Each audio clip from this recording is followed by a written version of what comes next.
Let's talk now about all this. Joining me right now, CNN political commentator and GOP consultant John Thomas, CNN political commentator and Democratic strategist Dave Jacobson, and CNN political analyst and Washington Post congressional reporter Karen Demirjian. Good to see you all. All right, so Dave, you first. You know, this is a major victory for the president.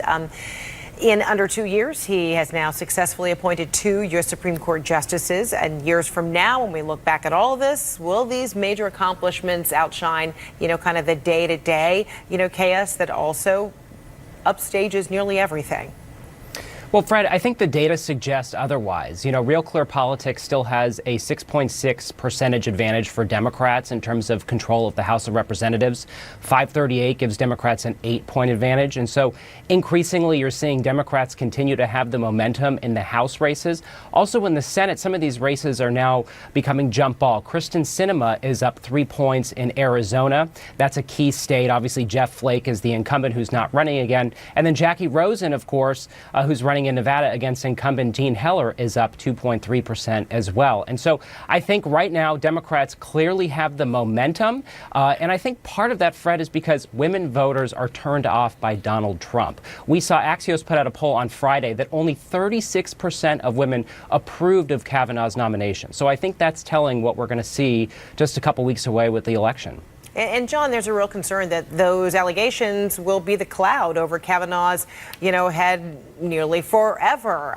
Is it your view that there might be an occasion or two in which he's going to have to recuse himself from certain cases that come too close to any sexual assault or harassment related issues? No, I don't think you're going to see him recuse himself. But to the point about the midterms, I think we're doing a polling project with NBC and iHeartMedia here in California. We just got out of the field this weekend, and we saw that Republicans now have surpassed Democrats in the enthusiasm chart by 1 point. Now, both bases are charged up, but up to this point, until a couple weeks ago, there was over a 10-point gap in spread that Republicans didn't believe that there was anything at stake. And since this confirmation battle, here's the thing. A lot of people say, shoot, it's not good for the Republicans that he did get confirmed, because why do you vote? Leave that up to the Democrats, because now they're running the hashtag cancel Kavanaugh, impeach Kavanaugh. And it's showing Republicans there's a reason to show up in November. And here's the other key component here is early voting is going on now. Okay, so if the intensity that we all agree is high on the Republican side, people are casting their ballots. And Dave, I think you even would agree that the Kavanaugh confirmation hearings have solidified the Republicans' chances of holding the Senate. I don't know about the House, but some of these key Senate races like Claire McCaskill and Heidi Heitkamp, they're over. Okay, so Karen, President Trump, warned the Washington Post that, Republican Senator Murkowski, the only GOP, female who opposed Kavanaugh, he says she'll never recover. Is it the case she will never recover, or did she just solidify her independent thinking? Look, if there's any Republican in the Senate GOP that really doesn't owe the top ranks of the Republican Party anything, it's probably Lisa Murkowski. Back several years ago, she lost her primary battle and the party was not behind her, and she ran basically a write-in campaign to get people to re-elect her to the Senate, and it worked.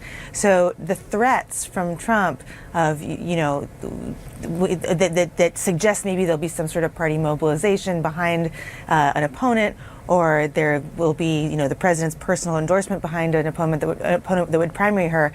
Yes, it's a different environment. Maybe she has to be worried about that, but she has faced this sort of thing before, and so she may not scare easy. That said, it seems that on both sides of the aisle, this is a very, very, very passionate issue. It's inflamed a lot of passions. You are seeing people say, I'm going to run against people that voted both for Kavanaugh and against Kavanaugh, and so that's going to be something that's going to have to sort itself out in the next several years. I think Lisa Murkowski is not actually up until 2022, so there's time for many other things to happen in between now and then, and Collins is in 2020, and you've seen the Democrats say they want to replace her with somebody. So this is all looking down the pike for what are going to be more and more very interesting election cycles. Yeah, also very passionate has been Senator Mazie Hirono. Dave listened to what she had to say earlier today.